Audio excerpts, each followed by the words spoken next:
श्रीनगरमधून आपल्या काश्मीरमध्ये अडकलेल्या सर्व प्रवाशांना सुखरूप बाहेर काढण्यासाठी घटना घडल्यापासून बाळासाहेब आंबेडकर स्वतः प्रयत्न करतायत. आपल्यासोबत ज्या टूर मॅनेजर जे आहेत ते सोबत आहेत अंबादासजी आणि पंकज सर. आपण त्यांच्याकडनं जाणून घेऊया काय नेमकं घडलं होतं आणि बाळासाहेबांनी कसं तुम्हाला मदत केली.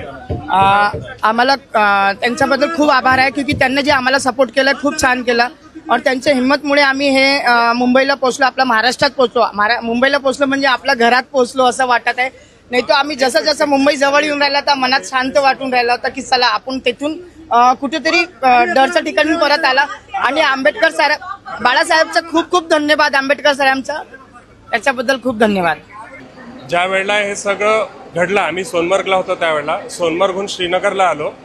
श्रीनगरला आल्यानंतर दुसऱ्या दिवशी एक आमचे हे आहेत पॅसेंजर मुग्धा देशमुख, त्यांचा मुलगा आशिष देशमुख, त्यांनी बाळासाहेब आंबेडकरांशी संपर्क साधला आणि मग त्यांचा मला फोन आला बाळासाहेब आंबेडकरांचा की असं असं आहे.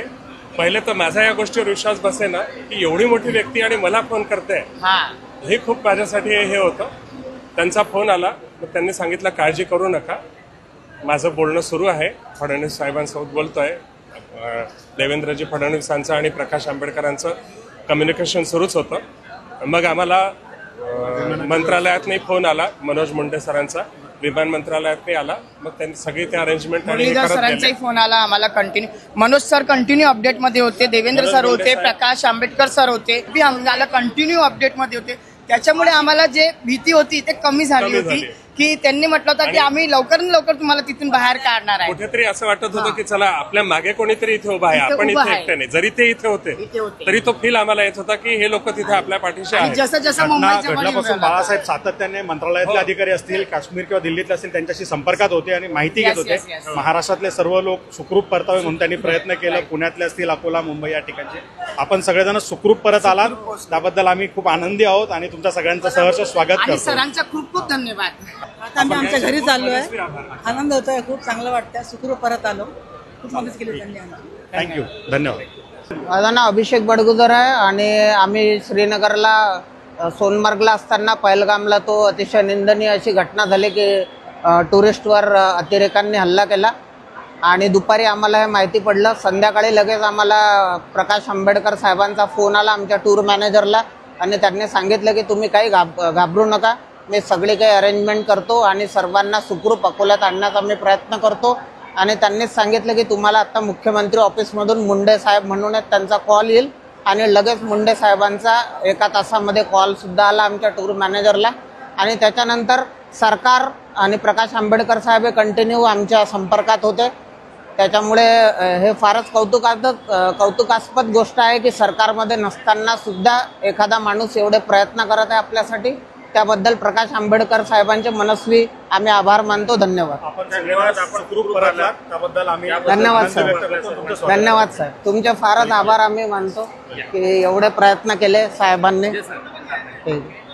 पहलगाम या ठिकाणी दहशतवाद्यांनी केलेल्या निर्घृण हल्ल्यानंतर, या घृणास्पद हल्ल्यानंतर देशभरामध्ये संतापाची लाट उसळली आणि त्याच वेळेला काश्मीरात अडकलेल्या सर्व प्रवाशांबद्दल, पर्यटकांबद्दल एक चिंताही होती. घटना घडल्यापासून वंचित बहुजन आघाडीचे राष्ट्रीय अध्यक्ष ॲडव्होकेट बाळासाहेब आंबेडकर हे सातत्याने प्रशासनासोबत संपर्कात होते. जे पर्यटक त्या ठिकाणी अडकलेले होते महाराष्ट्रातल्या अनेकांनी बाळासाहेबांशी संपर्क केला आणि बाळासाहेबांनी सगळ्यांना आश्वस्त केलं की तुम्ही काळजी करू नका, तुमच्यापर्यंत मदत पोहोचवली जाईल आणि तुम्हाला तिथून काढून सुखरूप महाराष्ट्रामध्ये परत आणलं जाईल. बाळासाहेबांनी दिलेला हा शब्द खरा केला. अनेक लोकांना, पर्यटकांना त्या ठिकाणाहून, श्रीनगरवरून काढून महाराष्ट्रात त्यांच्या जिल्ह्यात, त्यांच्या गावापर्यंत पोहोचवण्याचं काम बाळासाहेबांनी केलेलं आहे. आत्ता नुकतीच इंडिगोची एक फ्लाईट या ठिकाणी आलेली आहे आणि विदर्भातले सर्व जे अडकलेले प्रवासी होते ते सुखरूप या ठिकाणी पोहोचलेले आहेत. त्यांनी बाळासाहेबांचे प्रचंड आभार व्यक्त केलेले आहेत. या बसमध्ये आता हे सगळे प्रवासी बसलेले आहेत आणि इथून ते आता त्यांच्या गावी निघणार आहेत. सत्ता नसतानाही प्रशासनासोबत संपर्क ठेवून, सत्तेतल्या लोकांवरती दबाव ठेवून जनतेला मदत करण्याची भूमिका बाळासाहेबांनी सातत्याने घेतलेली आहे. आणि त्याचं मूर्तिमंत उदाहरण या दहशतवादी हल्ल्यानंतर जे पर्यटक अडकून पडले होते त्यांना मदत पोहोचवून बाळासाहेबांनी या ठिकाणी दाखवून दिलेलं आहे की सत्ता असो किंवा नसो, मात्र आंबेडकर हे जनतेच्या कामासाठी, जनतेच्या मदतीसाठी कायम तत्पर असतात. आम्ही सर्वजण सुखरूप घरी परतलेल्या सर्व प्रवाशांचं सहर्ष स्वागत करतो आणि जे या हल्ल्यामध्ये दगावले आहेत, शहीद झाले आहेत, त्या शहीदांना वंचित बहुजन आघाडीच्या वतीने श्रद्धांजली व्यक्त करतो.